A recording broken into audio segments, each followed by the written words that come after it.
So hello and welcome to this NPTEL course entitled Trauma and Literature. We're looking at Cathy Mansfield's short story, The Fly, and we will finish the text with this lecture. So we'll just carry on from where we left off last time. So we were seeing how the boss, the protagonist in the story, locks himself in this room, this office space, and wants to perform hysteria, wants to perform mourning. So mourning, hysteria, trauma, they become performative categories in the story. And obviously the whole point of the performance is to get satisfaction, because as I mentioned, there's a very interesting and complex equation here in the story between trauma and privilege, or trauma and agency. So the trauma becomes an ability, so I'm able to feel traumatized, I'm able to mourn, I'm able to hystericize myself at will. That's the whole point in the story. And that is related to masculinity, that's related to masculine agency at some level. Okay, so that's the crux of the story in some sense. But we find that, so the thing about trauma in the story is there is this very interesting combination between grief and satisfaction, between cruelty and satisfaction, cruelty and joy, because at some level, the boss's attempt to traumatize himself or to make himself hystericized again, obviously there's a degree of satisfaction to it, a degree of joy, a degree of happiness, not exactly happiness, but some sense of agency about it, right? So it has a sadomasochistic quality about it, right? So he's obviously trying to project his trauma and also trying to internalize his trauma. So there's this inward-outward movement that happens all the time at this particular point. Now, what we will cover today is the Fly episode in the story. The final episode where it becomes a drama of the boss's own sadomasochism that gets played out in this little scene that we see in the end. So what happens is a fly falls, the boss notices a fly having fallen into his ink pot, and it brings out the fly with his pen and puts it on blotting paper and drops a blot of ink on it. And then he sees the fly struggle to come out of the struggle of the ink, and it manages to do it. And then the boss drops another blot of ink, and the fly has another go in terms of drying itself. And the boss does it one more time, and the fly dies. And then, of course, the boss feels very, very scared, because at the same time, what was happening when he was dropping the blots of ink on the fly, a part of him wanted the fly to come out of the predicament. So in some sense, the boss was playing the god as well as the sufferer. The boss was playing the perpetrator as well as the sufferer. So, you know, his dropping the blots of ink on the fly obviously is there's an element of torture about it. But he also identifies himself with the fly, so he also empathizes with the fly. So it becomes a very complex torture scene, wherein he is he's also able to empathize with the tortured person. He's a torturer as well as the empathizer. So it becomes an example of deep empathy, where, you know, he's not able to carry out you know, the torture without feeling for the tortured self. Now, the whole point in this particular episode is, you know, the fly becomes, in a way, a microcosm of the boss's own self. The fly becomes a projection of the boss's own self, because, like the fly, the boss also is dropping this blots of ink on himself. He wants the trauma, he wants the original moment of trauma to sustain in itself, and he wants it to define himself. So, as we mentioned in the previous lecture, so there is a quality of sadomasochism in this entire episode, where the boss is the perpetrator as well as the torturer, because, like I mentioned, the fly's struggle to come out of this predicament is also, in a way, the boss's struggle to you know, carry on the predicament of his son, death of his son. But we've seen already how the boss wants to stay in the trauma zone. The boss wants to stay in the original moment of trauma. He doesn't want to move on. So that has been equated with agency. That has been equated with masculinity. So the whole Fly episode also becomes a sustainability test for the boss. He's trying to sustain himself. He's trying to see if it can be sustained. He's trying to see if in this predicament can be borne out by a lesser creature. In a way, he becomes a lesser creature. He becomes, he projects his own grief, he projects his own fantasy, he projects his own predicament onto the fly. So when the fly dies in the end, that death also becomes a symbolic death for the boss's own agency, because that very clearly shows him that there's a point after which this cannot be carried out. There's a point after which this predicament cannot be borne out. So the fly's death also becomes a closure for the boss, a very, very dark closure, because he's not able to move on, he's not able to think beyond that point. And the story will end, as you will see, where he will feel extremely wretched, extremely helpless, and he doesn't quite know what to think, he doesn't quite know what to look forward to. So it becomes essentially a futureless person. There's nothing to look forward to.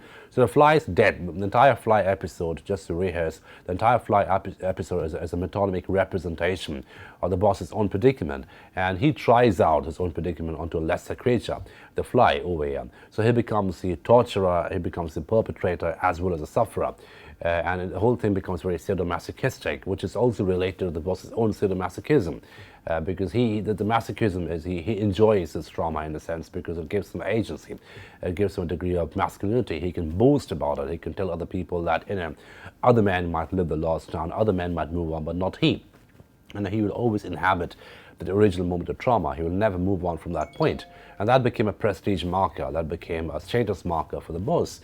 The fact that he actually permanently inhabits that particular moment of trauma, the original moment of trauma, right? So there is a degree of masochism about it. He takes pleasure out of his suffering. He takes pleasure in the ability to suffer all the time, because that ability to suffer all the time at will becomes a prestige marker for the boss, right? So there is that masochism about it.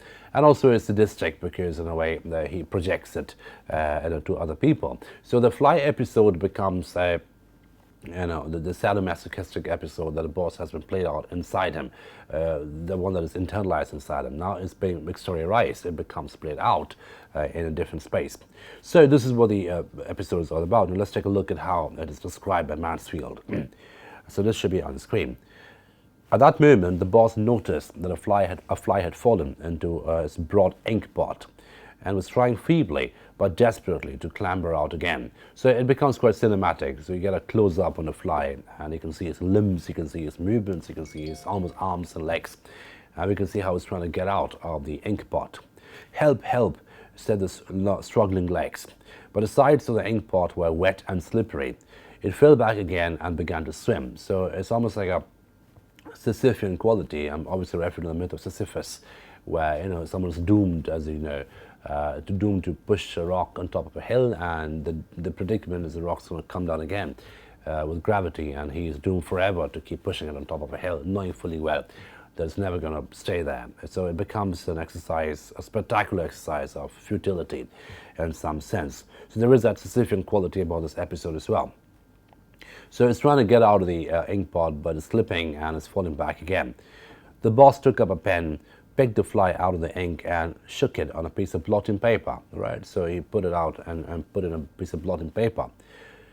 For a fraction of a second, it lay still on the dark patch that oozed around it. Then the front legs waved, took hold, and pulling his small, sodden body up, it began the immense task of cleaning the ink from his wings.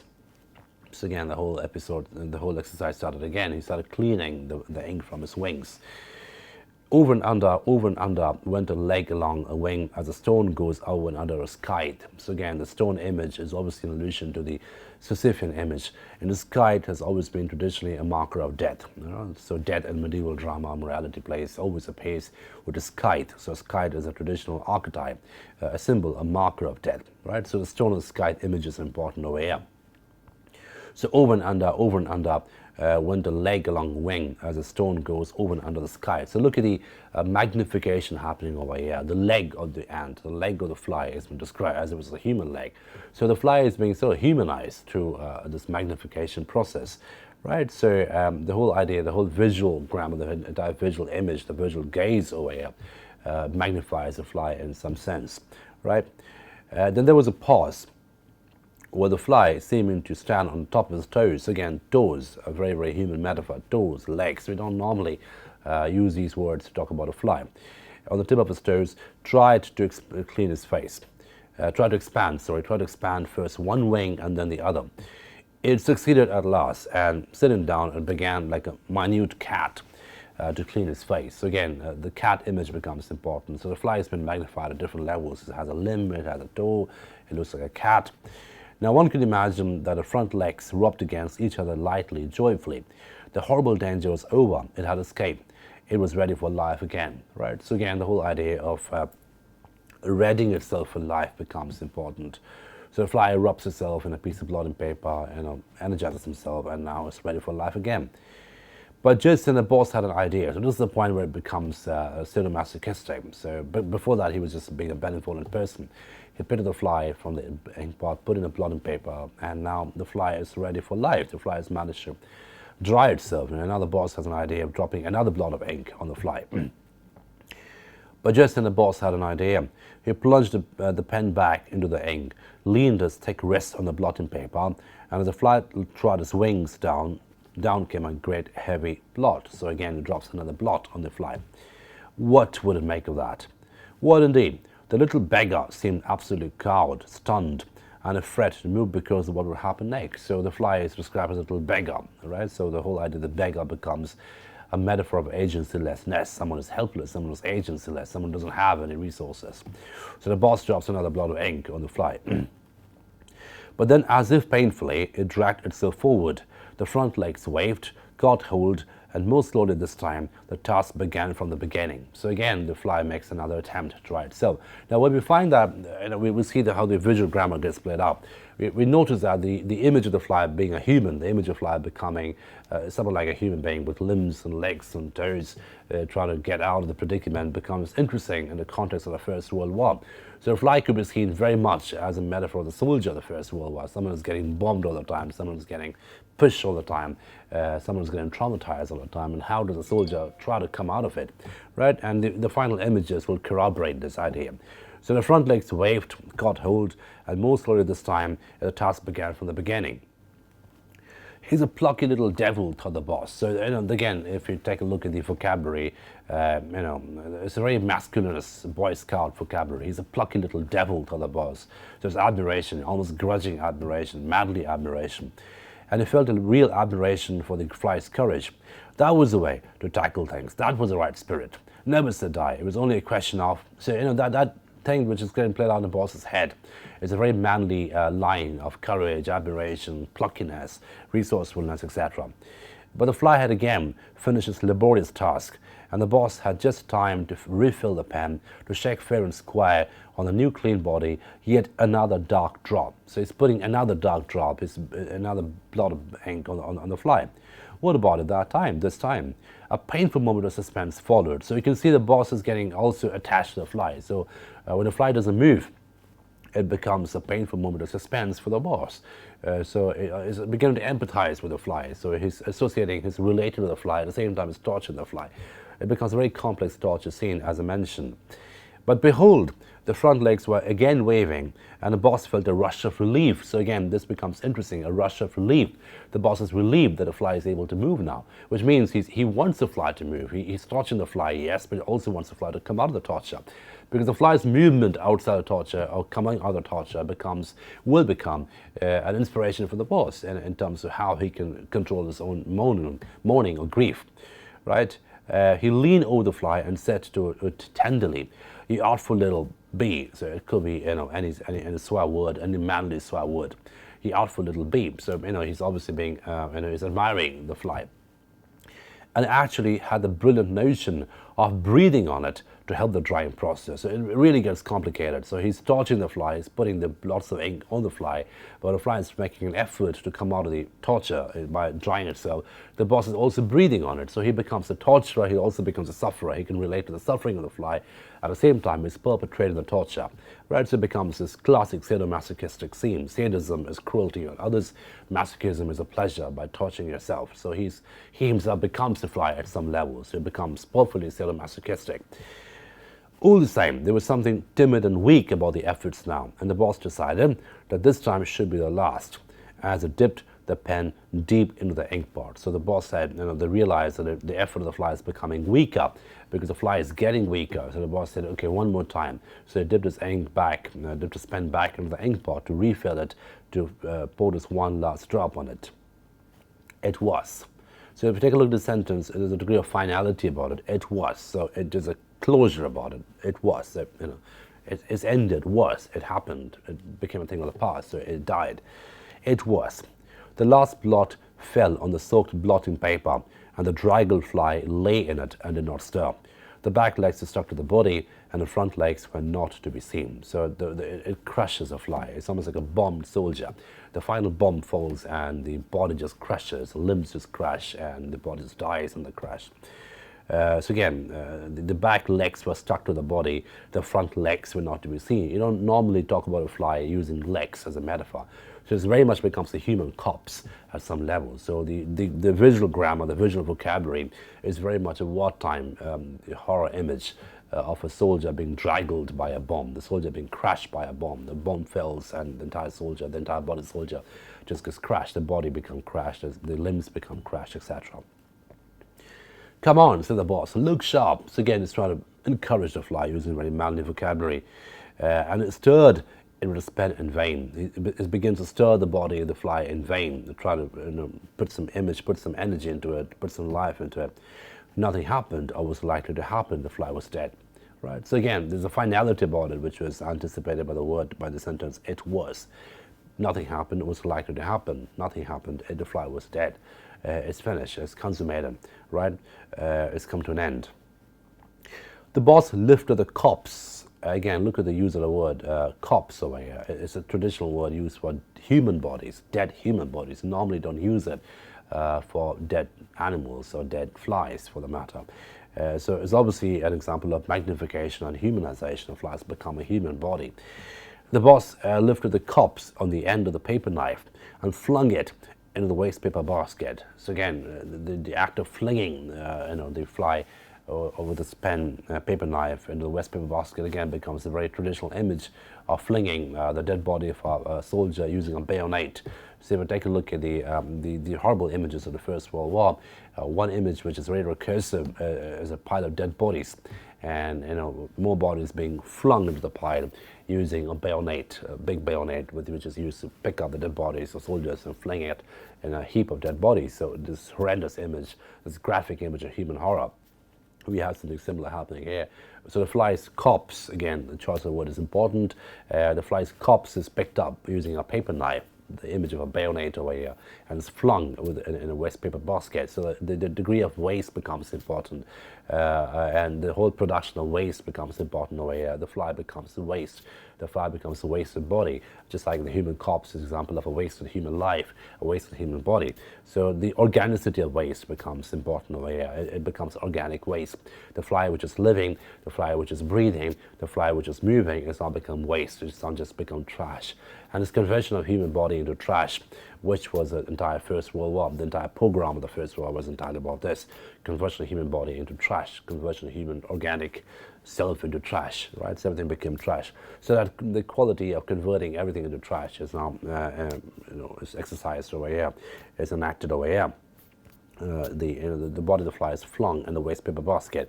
But such a grinding feeling of wretchedness seized him that he felt positively frightened. So again, look at the oxymoronic quality about it. Positively frightened. It's almost like fear becomes an all-consuming quality. It just begins to consume him.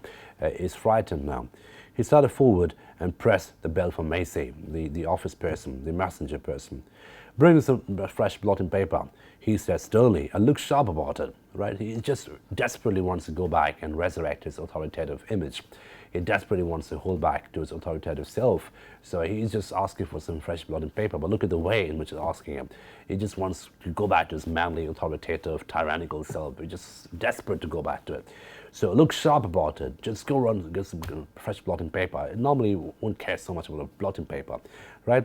And while the old dog padded away, he fell to wondering what it was he had been thinking about before. What was it? He took out his handkerchief and passed it inside his collar. For the life of him, he could not remember. Right? So the story ends with an example of memorylessness. He can remember what he was thinking about before the fly episode. So it becomes a complete blank vision. And the desperation with which he wants to resurrect or connect back to his manly, authoritative self is obviously a Sisyphean exercise. It's just going to end with a failure. It's absolutely nothing for him to go back to and retain his authority with. Right? So all he can do is ask for some fresh blotting paper, which obviously the blotting paper becomes the image of absorption. Everything is absorbed away. It just becomes something which is a clean slate, there's nothing in it.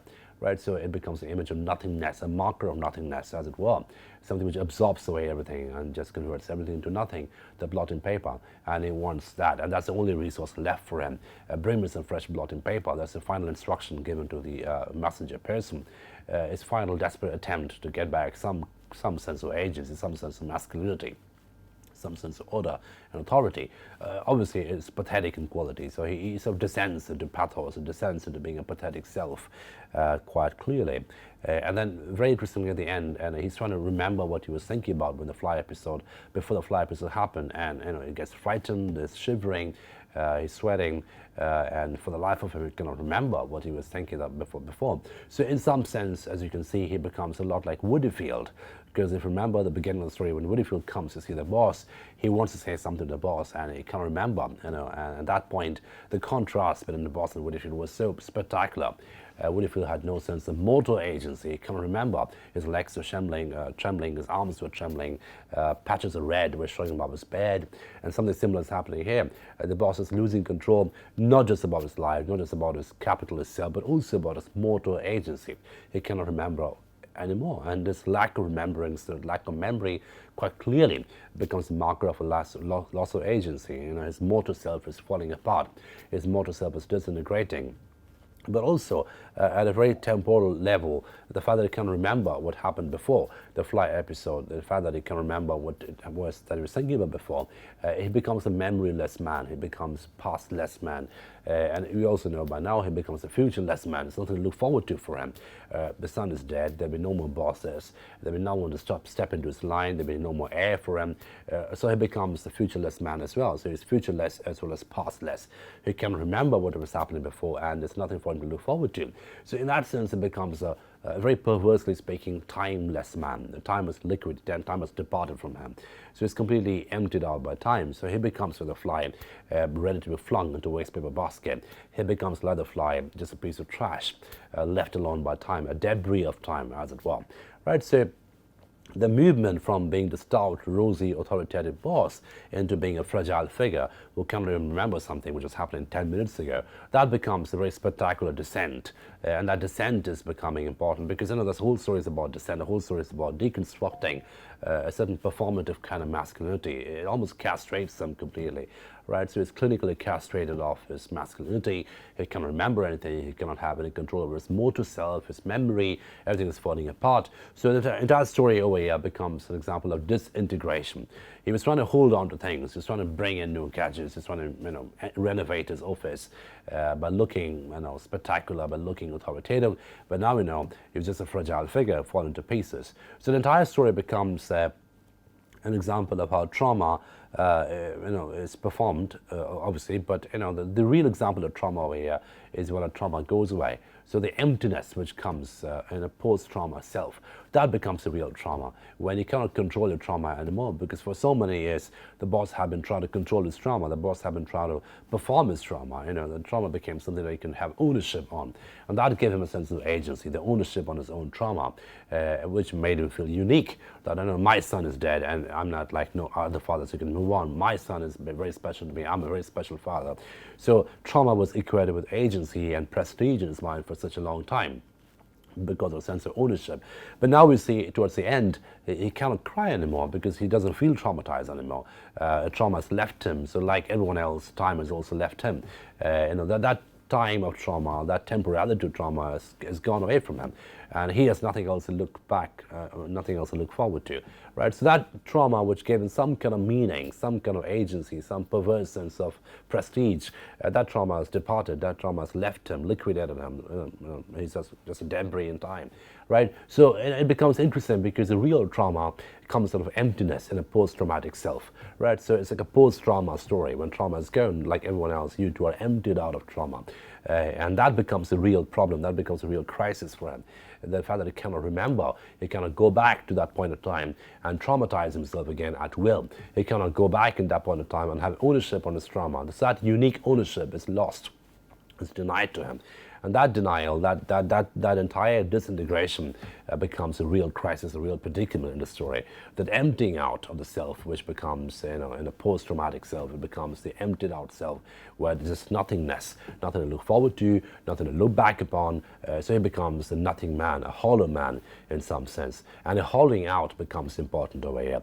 And this entire story is about disintegration, this entire story is about the production of hollowness, experience of hollowness.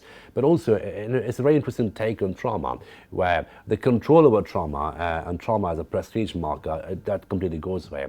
And the real crisis, the real trauma comes at a post-trauma self, right? So the performative quality trauma goes away and the emptying out quality trauma comes into being. So, it's about temporality, it's about trauma, it's about masculinity, it's about agency. It's a very, very complex story. And despite its brevity, it's a fantastic story, as I'm sure you'll agree, about masculinity and the whole idea of memory and mournability, right? So as we mentioned, mourning becomes a prestige performance. Mourning becomes a prestige marker in the story. And the fact that it cannot mourn anymore, it cannot remember anymore, becomes a real crisis in the story. Okay, so I hope you enjoyed reading the story. I hope this lectures are useful to you. And I hope this allowed you to have a pretty interesting take on trauma as represented in literature. So with this, we conclude Cathy Mansfield's short story, The Fly. We'll move on to the new text for the next lecture. Thank you for your attention.